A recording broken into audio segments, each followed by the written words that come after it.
Marcos Jr., Lisa Marcos, ahas. Buwaka ng ina niyong 200 at 100 na mga aliporis niyong binababoy ang mga general na mamabuti. Ang mga taong bayan, pakita ko po yan. Ayan, nakita niyo yung picture na yan. Siyempre sa una, hindi niyo maintindihan kung ano yan. September po yan, pumunta si Kuting sa New York. Nag-state visit, di ba? Nag-visit-visit ang hinayopak dyan. Ayan, si Tambaluslos, andyan si Lisa. Okay, bigyan natin sila ng label. Okay, next. Paulit-ulit ko po yan. Nakita niyo po ang pangalan na si Mark Anthony Sayarot. Okay? At yung si Bullet Halusos ng Tape Incorporation, ng Incorporated. Okay? So, tandaan niyo yung mga pangalan. Okay? Ito po, yan, si Sayarot, tumutok kayo kay Sayarot. Okay? Yan po. Si Mark Anthony Sayarot ay nahuli. Okay? Nahuli ng may pulburon. 2 toneladang pulburon ang nahuli dyan na intercept na in-export nila papuntang Australia na na-intercept ng Australian Federal Police. At aside from that, nahuli yan sa Ayala, Alabang, okay? Yang taong yan, kaya nga mayroong mugshot yan, nahuli siya dahil nagluluto siya ng pulburon. Ngayon, mga kababayan, based sa statement dito ni General Macanas, which is actually ang source dito is ako. Okay? Mga palangga, ano ang ginagawa ng buwaka ng inang Speaker of the House, ni Kuting Jr. at ng First Lady Ahas? Okay, wag mo na, hayaan mo na muna yan si Halusos. Okay? Kasi si Halusos, siya yung kaya nandiyan si Halusos. Si Halusos po ang nag-drive kay Mark Anthony Sayarot nung gabi na hinuli sila ng grupo ng mga pulis. Okay? So mga kababayan, sino po ang nagbigay sa akin ng impormasyon na yan?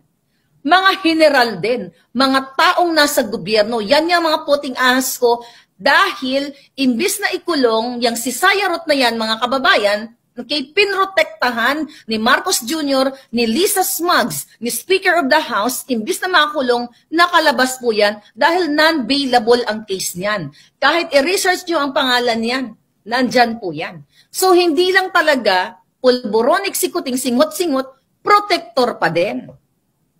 Okay, huwag natin walain ito. Dahil si Lisa Smugs ay inappoint si Jung. Ito, pakinggan nyo muna to. Ito.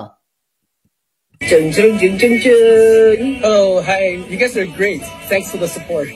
Okay, thank you very much. Sama-sama tayo. Babangon muli. Ayan, sama-samang babangon ng mga smuggler. Sino yan? Siya po si Michael Makaya. Nabanggit dito na nagmamatigas si Smugs. Ipaalala natin uli sa inyo. Pakinggan nyo to. Would like to request the Committee on Ways and Means to issue subpoenas for the following brokers, importers, facilitators, allegedly involved in large-scale agricultural smuggling in local ports and around the Philippines. Namely, Michael Ma. Okay, hanggang doon lang. So kaya tinawag si Lisa Smugs kasi paulit-ulit kong binablog yan, yung sinasabi ni Swansing na number 1, okay, na inakasuhan na smuggler sa Kongreso, yan yung si Jung ito. Okay? Oh, hi. You guys are great. Thanks for the support. Okay, thank you very much. Sama-sama tayo. Babangon muli. Okay, then after that mga palangga, para maintindihan nyo, lingid sa inyong kaalaman. Okay? Kaya tinatawag si Lisa Smugs dahil partner niya ang smuggler. Lingid sa inyong kaalaman, January yan of 2023 yung kay Swansing yung pinakita ko sa inyo. January 23 yan kasi napanood ko yan. Okay? January 27, 28. After that, na inireport ko sa inyo, hindi na muling pinatawag si Michael Ma sa Kongreso. Kasi nga, ang protector niya... Oh, hi. You guys are great. Thanks for the support.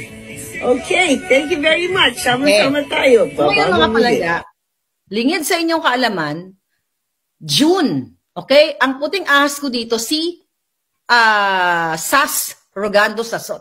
at pinag-usapan namin sa vlog.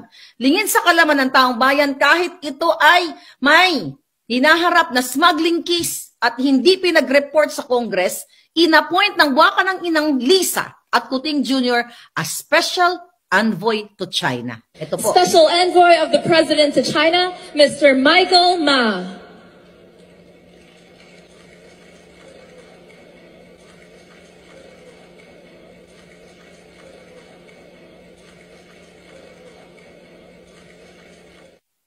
Okay, naintindihan nyo na palangga?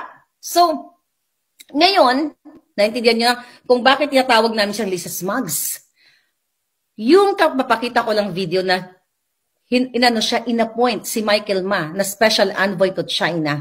Inilihim ng buwaka ng inang Kuting at Ahas administration, Polboronic administration, Polboronic Republic, yun, mas rhyme yun, inilihim sa 115 na ba tayo ngayon? 115 million Filipinos ang pag-appoint ni walang term of reference, ni walang dokumento, pero uma-acting na presidential envoy to China.